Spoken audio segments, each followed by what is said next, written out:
So hello friends, so today we are going to talk about the geometrical optics, and the topic is types of lens, aberration and astigmatism. So today we are going to see how the spherical aberration can be reduced, the methods that we are going to consider.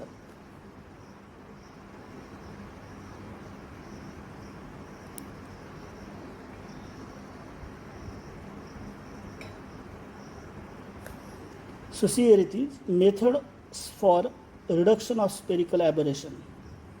So some of the methods we already seen, and last time we saw the using cross lens, how the spherical aberration can be reduced. Now today we are going to see the spherical aberration can be reduced by combination of suitable concave and convex lenses. So see what is happening in case of convex lens, that let us first consider. See here the convex lens is shown and the rays are coming parallel.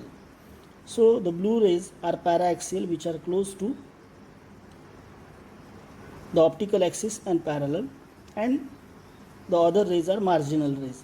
So we know that after refraction, angle for marginal rays for deviation is greater, and that is why those marginal rays intersect each other at this point, and paraxial, those were close to optical axis, they intersect at this point, and obviously due to this we do not get a single point image. So we get the formation of image between these 2 points, and that is a aberration.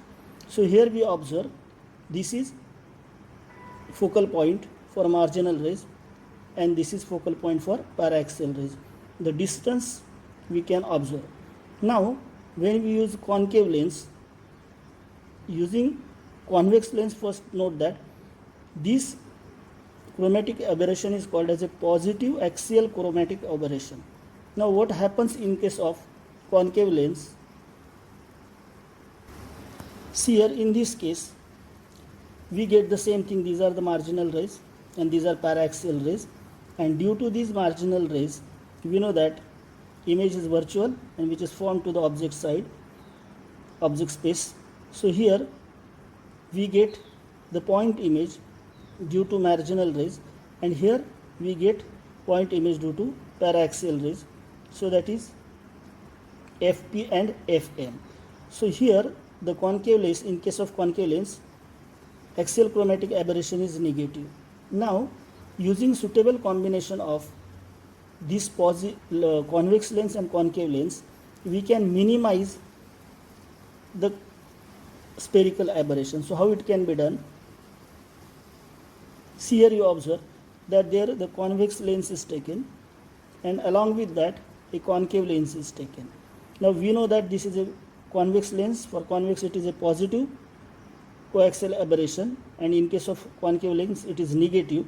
So due to combination of this, what we observe is this: see, marginal rays form point image here, whereas paraxial rays form point image here, and we observe that distance between FM and FP is reduced, and as the distance reduces, as these 2 points come closer, the aberration is reduced. So this way we can use the combination of concave and convex lens.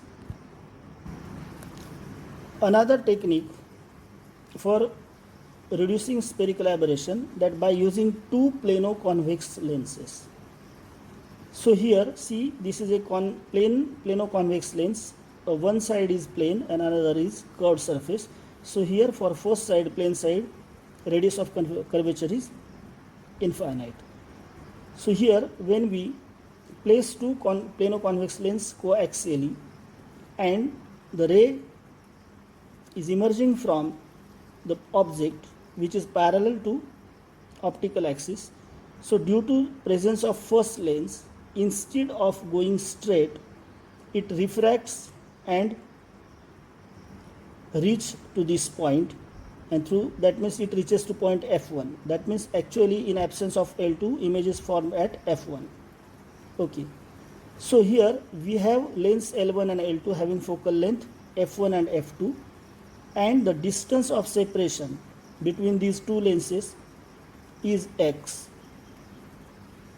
And important thing is that for reducing the spherical aberration, we are using plane surface to incident the rays emerging from the object.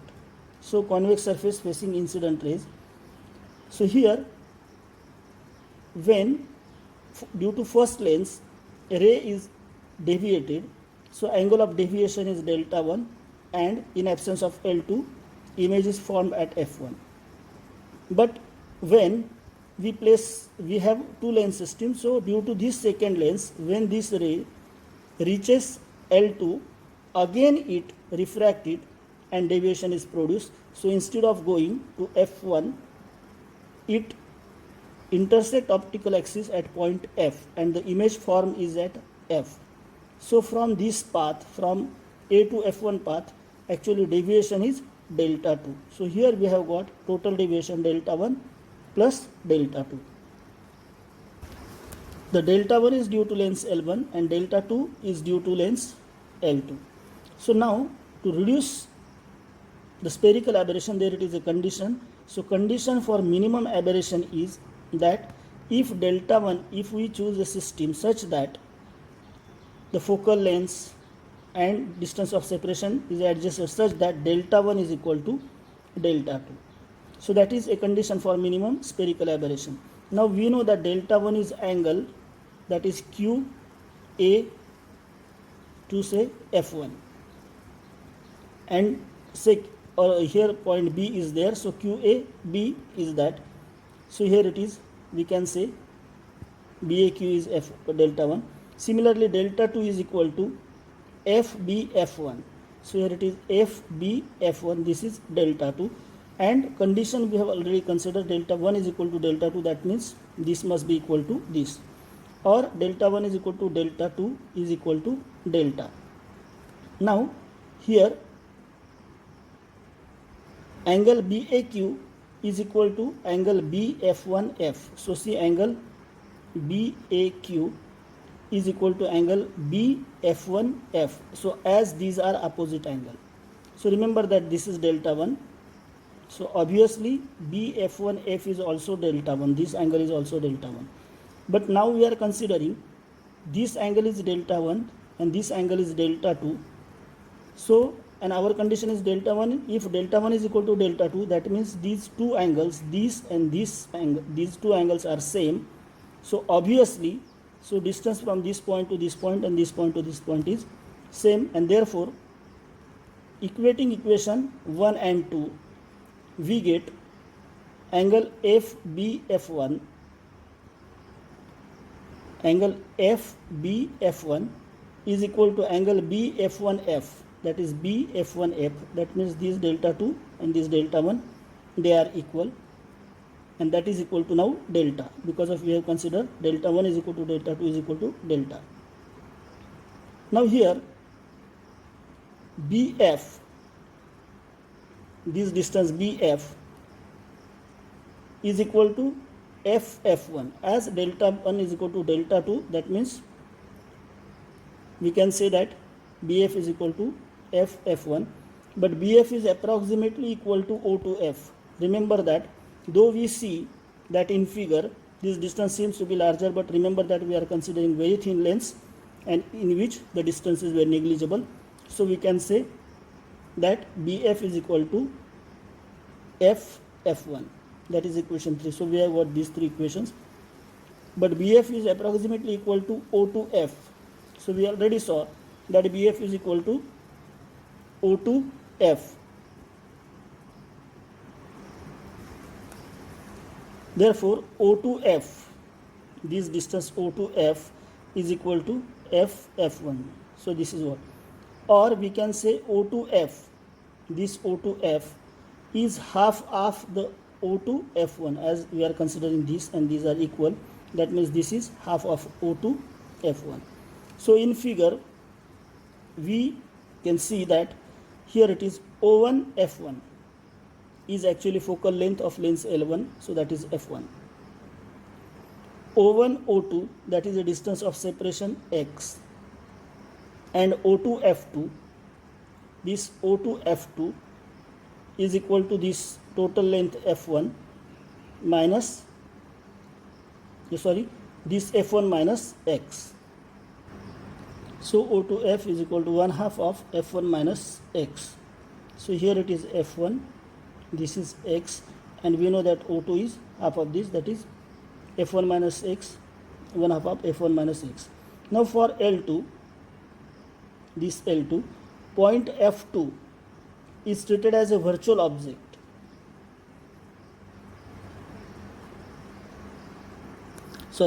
Point f1 is treated as a virtual object and it forms real image of the object at f.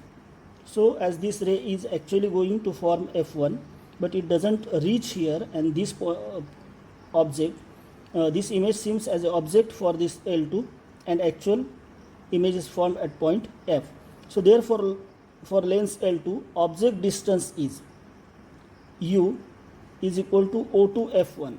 So from O2 to f1, as this is a virtual object for this lens, that u is this, and image distance v, actually image is formed here, so image distance is O to f. Now we have u, we have v, so we know the lens formula for L2 is 1 upon v minus 1 upon u is equal to 1 upon focal length of lens L2, that is f2. So putting these values of u and v, we have 1 upon O2 f minus 1 upon O2 f1, that is equal to 1 upon f2. So here is using equation 4 and 5. So we already saw O2 f and O2 f1. Here it is in equation 4 and 5, O2 f and O2 f2. Putting these values, 1 upon f1 minus x upon 2 minus 1 upon f1 minus x is equal to 1 upon f2. Or we can write 2 upon f1 minus x minus 1 upon f1 minus x is equal to 1 upon f2, and therefore 1 upon f2 is equal to 1 upon f1 minus x, and from this we get a condition, that is f1 minus f2 is equal to x. So thus condition for minimum spherical aberration is that the distance between two plano-convex lenses, if they are equal to the difference between their focal length, then this two plano-convex lens system can give a minimum spherical aberration. So this is a condition for plano-convex lens. So this way we can use two plano-convex lens to reduce the spherical aberration. So now we are going to consider reduction of spherical aberration using aplantic lens. So remember that a lens which is free from the defects of either spherical aberration and coma, basically that type of lens is called as an aplantic lens, and this is a construction of an aplantic lens. It is shown here. So see the pair of conjugates in this, the pair of conjugate points which are free from spherical aberration as well as coma, and these points are called as a aplantic points. So what they are, we are going to see. See here it is a construction of this aplantic lens, in which see here we observe that there it is a lens having hemispherical shape. That is first thing. Okay, that is a completely half circle. So from this point to this point, it is a radius of curvature of this surface, curved surface. Now here you see that between these two lines the oil is kept with particular refractive index, or liquid is kept with a particular refractive index, and the system is basically for a aplantic lens. So according to property of aplantic lens, if a point object is placed on aplantic point, so see here it is, this is called as aplantic point, and if we place it on aplantic point, then its image free from spherical aberration is formed at another point which is aplantic point. So here these two aplantic points are situated at distance from center of curvature. See the first point where object is placed, it is at distance capital R upon mu. Mu is the refractive index of the material used here, and R is the radius of curvature of this surface. Second, another apoplectic point which we get where image is formed, which is a point image. So that is at distance mu into r from the center of curvature. So this is a condition, and if this kind of system is prepared having hemispherical lens and using the oil of refractive index mu, we can form the apoplectic lens. Now here this is a first optical point which is a apoplectic point which is at distance r upon mu from radius of curvature. If we put this object image here, then due to effect of this oil, refractive index of this oil and combination of this lens, we get a formation of image at this another apoplectic point which is situated at distance mu times r. This lens is used to minimize the spherical aberration in oil immersion objective of high power microscope. So this is the construction of apoplectic lens, and we can reduce not only spherical aberration but coma also with the help of this system. Now let us consider the another form of aberration, that is a coma. Remember that both coma and spherical aberrations are due to failure of lens to focus all the rays from point object to a single point. This is first important thing, that practically it is very difficult to have a point image of the point object. That is first important thing, and it is due to failure of lens. So this is inherently in the lens.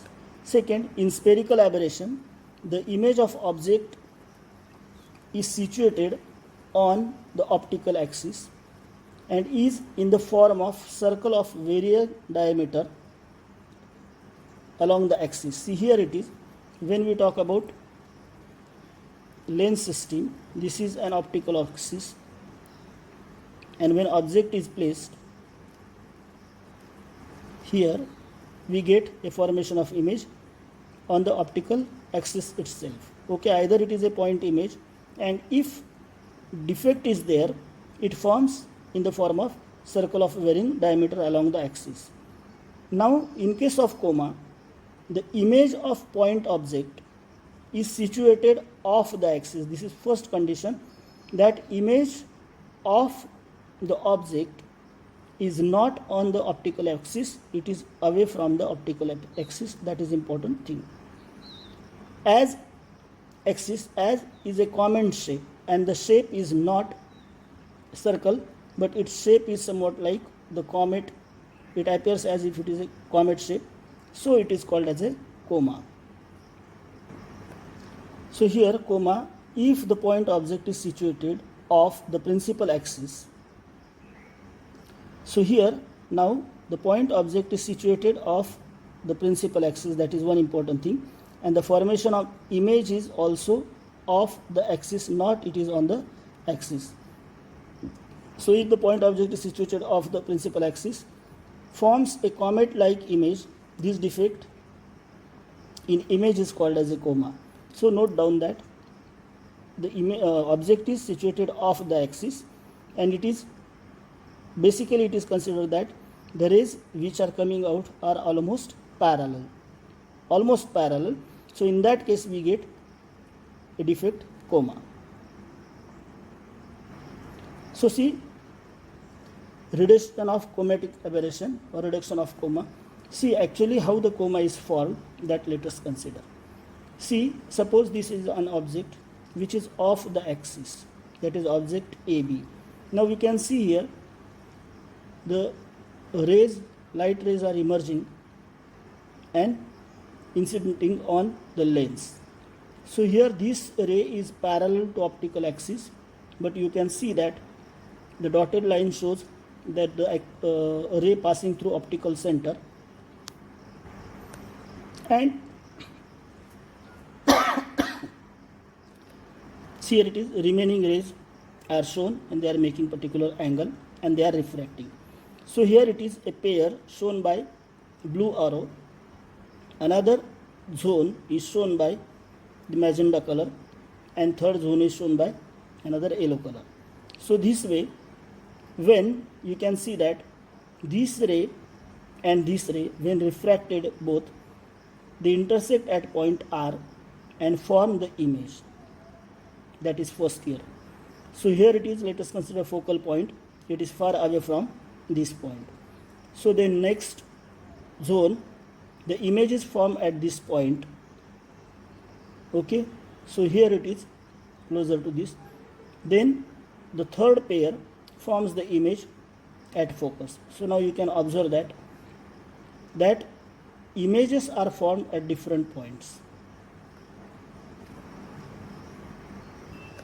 And obviously this image is a point image, but as it moves away from the focal point, so it seems to be spherical, and as it goes closer to optical axis, the radius of that circle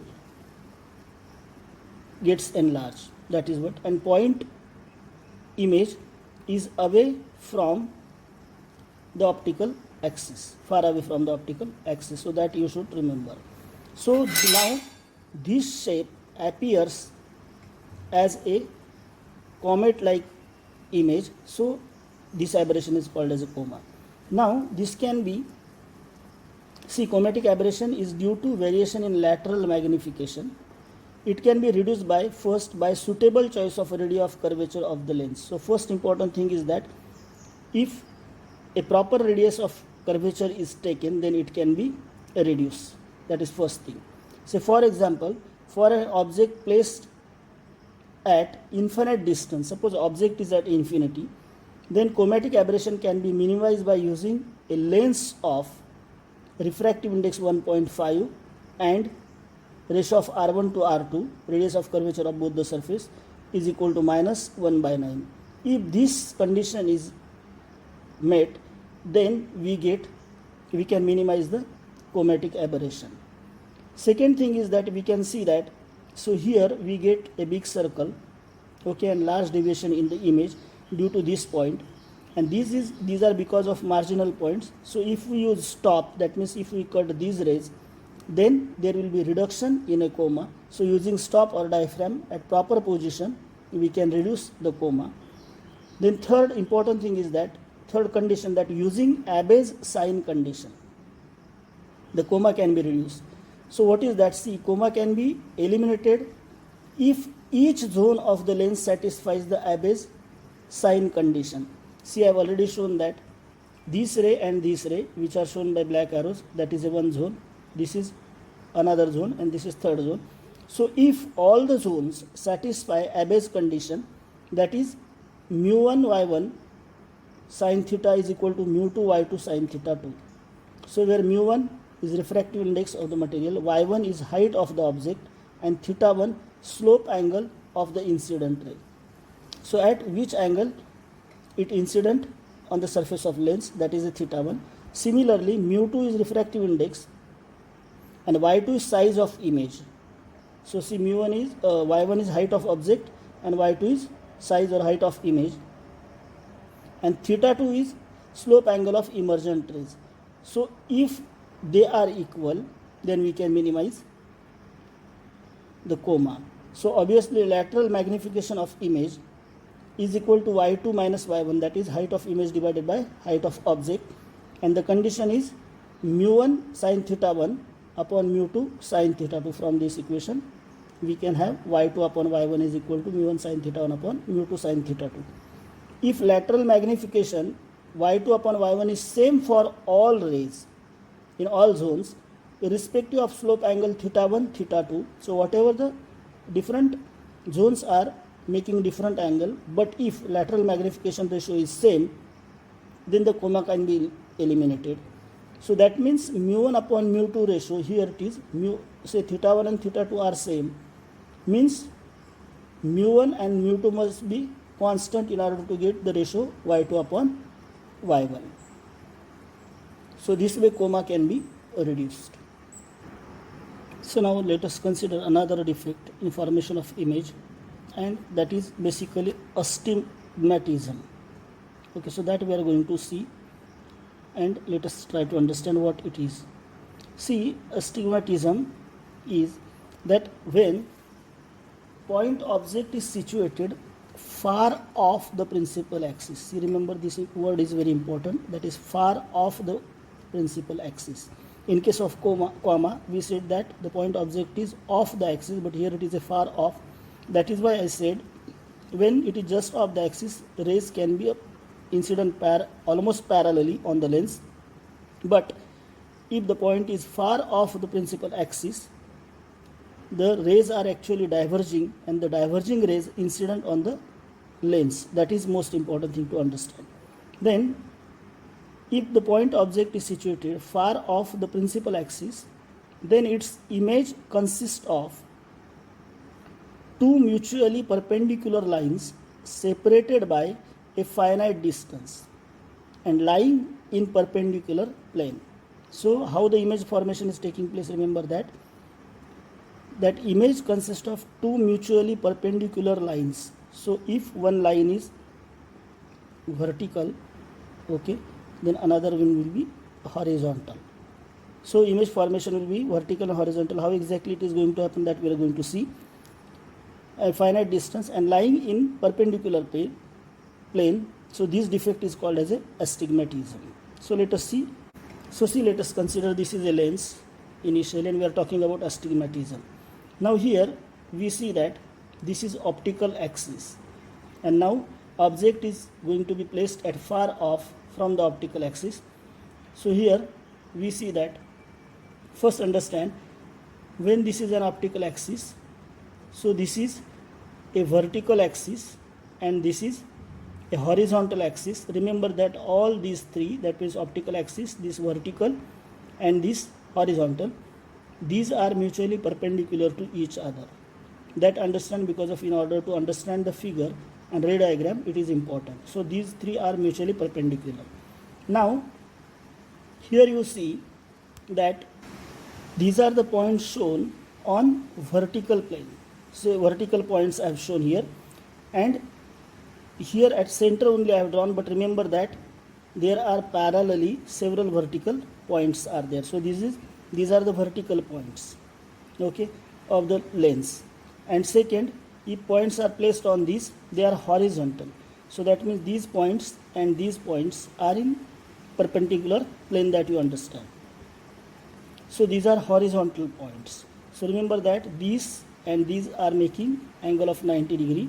When we are considering plane, that we are going to consider all those points in one plane and another plane which will be in which all these points will be there, and the planes will be mutually perpendicular to each other.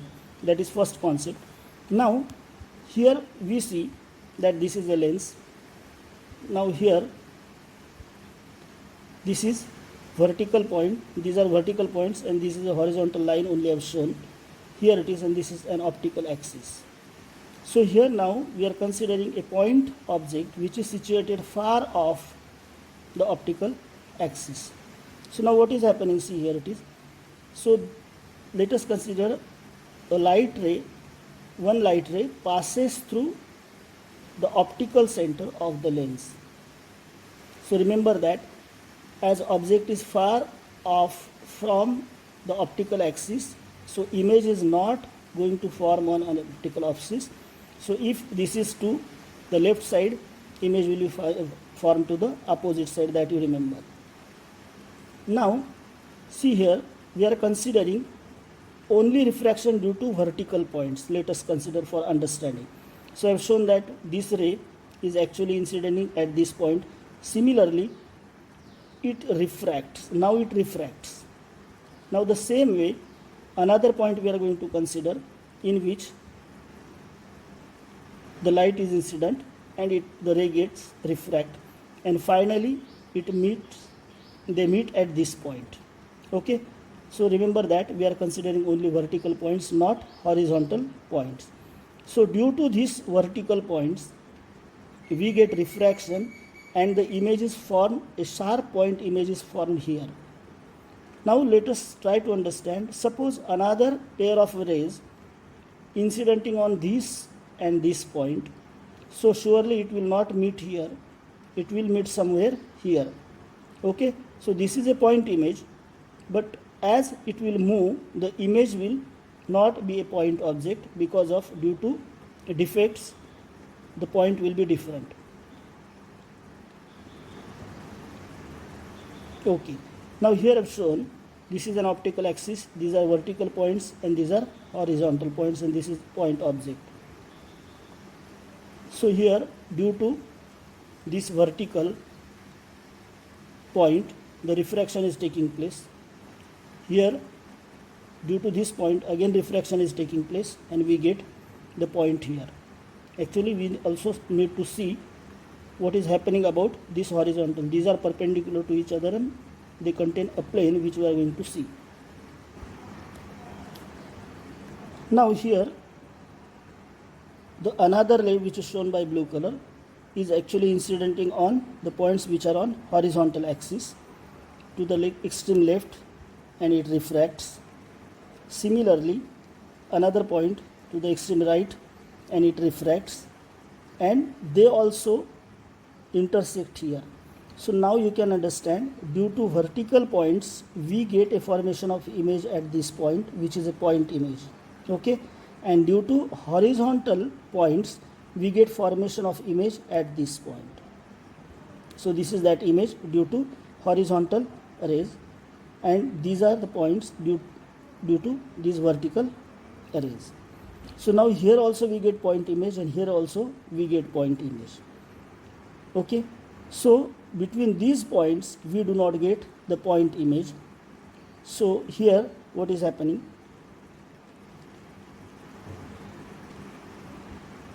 So now we are talking about a planes.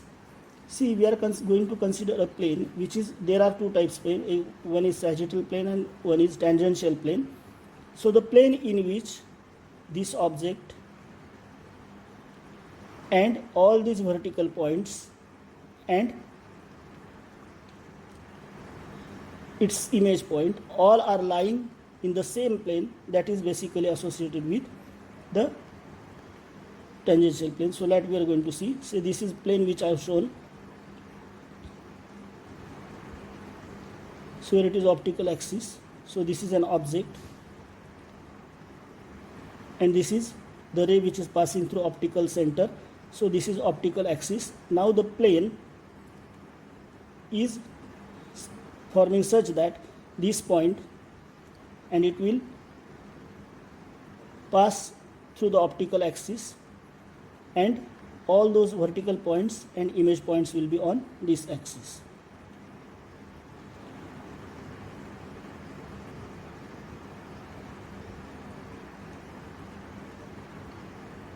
So this is that plane which contains this point, all vertical points and object. So this is the plane with this.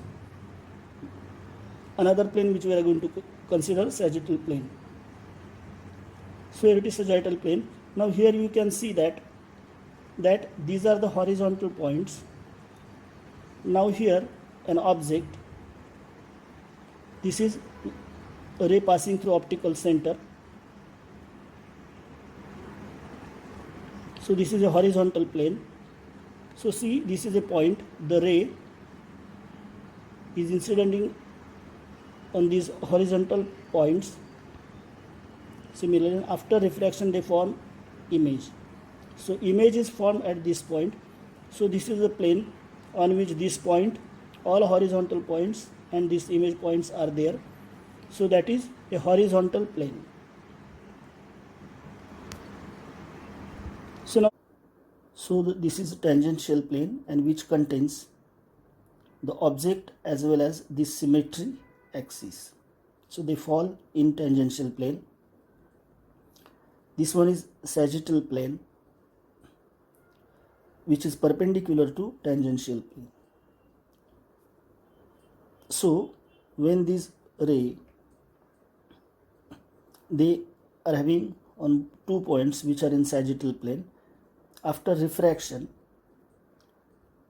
they meet at this point, and here we get point image. So remember that beyond and after they are not intersecting, there is no point image, the distance between two rays increases. Similarly, to the left it increases. At this point we get a point image due to sagittal rays. So here it is a focus point of sagittal rays. Similarly, here these are two rays which are shown by red color, that is in a tangential plane. After refraction they meet at this point. Again here we get a point image due to these rays passing through tangential plane. So these are 2 points, and here the image formation is there. So focus point of tangential rays. So image formed due to these rays, that is the tangential rays and sagittal rays, they are perpendicular to each other, and they are in the plane which are perpendicular to each other. So here you see that at this point red rays show, that means the rays which are in a tangential plane, they intersect and thereafter they diverge. And here you see that the rays which are in sagittal plane intersect here and form point image. So here to the left the distance between these two rays is increasing, and here to the right the distance between these two rays is increasing. So these are the points where we get a image of least confusion. So here it is, we can say circle of least confusion is here, and if you go to the right you see that the distance between these red rays, which are basically indicating tangential rays, they are increasing, and so vertical distance is increasing, and at this point at focus it becomes a straight line image. Similarly, when to come to the left, here we see that red rays, distance between red rays is decreasing, and at this point we get a point image, and that is a focus point of tangential rays, and here the image is formed which is perpendicular to this image. So here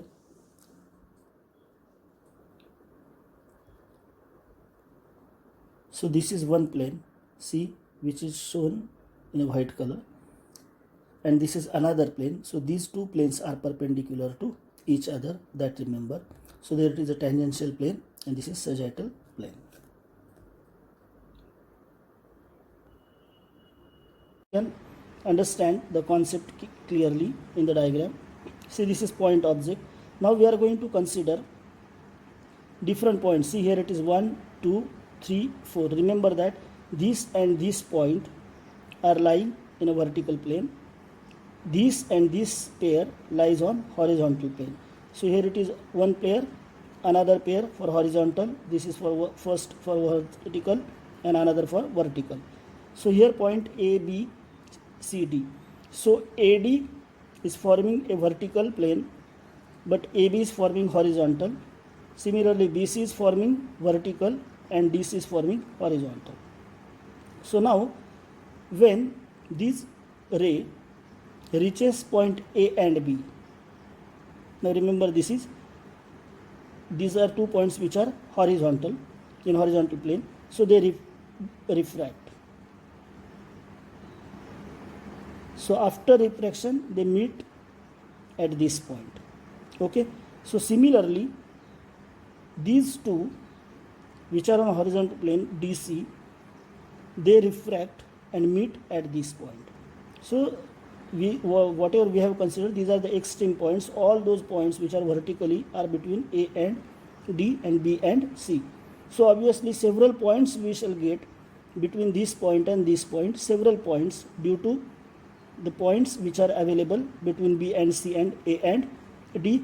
So a line is observed, vertical line is observed as an image of a point object. So that is first important thing. Now this image is Q dash.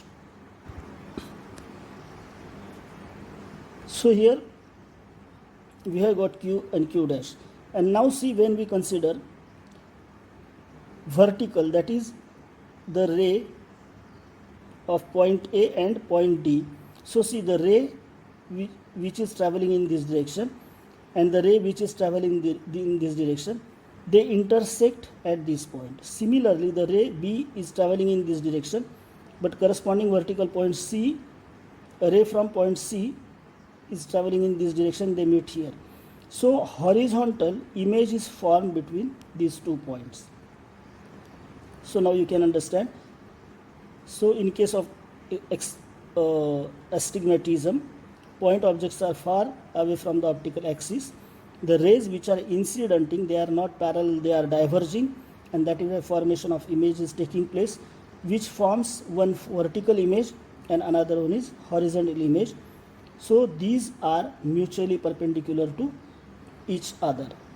So the plane in which this line is there and this line is there, those both planes which we saw, they are mutually perpendicular.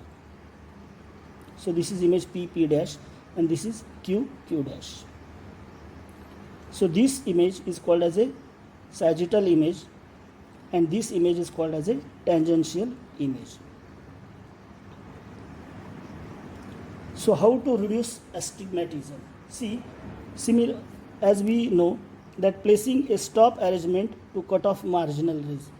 So as we can see that as the rays are incidentting far away from optical center, the more will be aberration. So in order to reduce, we have to use stop arrangement to reduce the marginal rays. That is one thing. Second, by using combination of convex and concave lens, astigmatic difference, that is distance between two line images, can be reduced.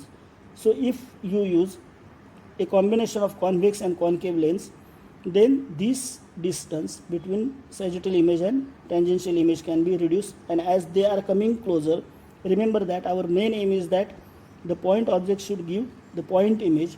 So as we reduce this distance, the astigmatism can be reduced. And third one, in multi-lens system, by adjusting the respective position of lenses, astigmatism can be reduced. So this way astigmatism can be reduced using these methods.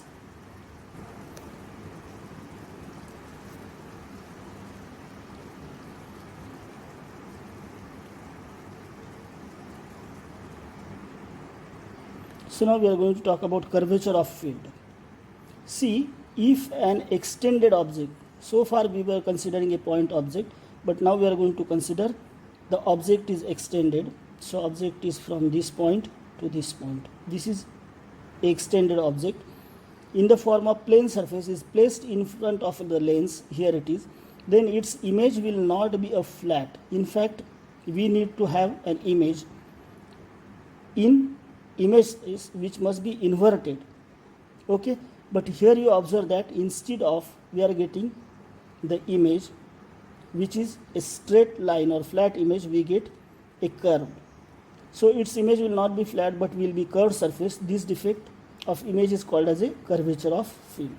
So this is a curvature of field due to convex lens. Similarly, here it is a curvature of field defect is shown in case of concave lens. So this is an object, actually it is a flat object. Say suppose this is object A and B.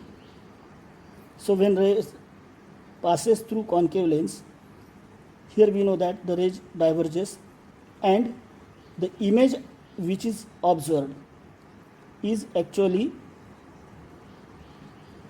this is here, this image is, remember it is virtual image which is erect but it is not flat. Okay, so curve formation is there. So again in the form of plane surface is placed, image will not be flat but will be curved surface. So same case is observed in this. So these are due to curvature of field. This defect is curvature of field. So how to reduce curvature of field? See, This type of aberration is present even if we use stop arrangement. So that means though we cut the marginal rays, still we do not get a flat image of the flat object. That is most important thing.